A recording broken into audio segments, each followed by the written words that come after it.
Um, Apparently the plug looks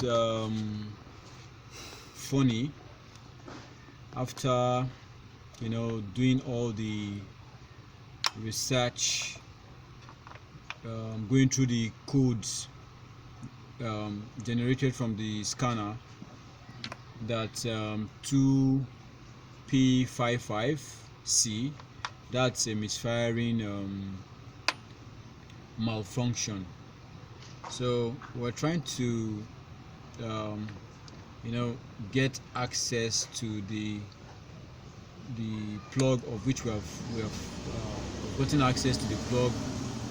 We've taken an assessment of the plug, and then just to find out the nozzles, if there are leakage from the nozzle system in the chamber.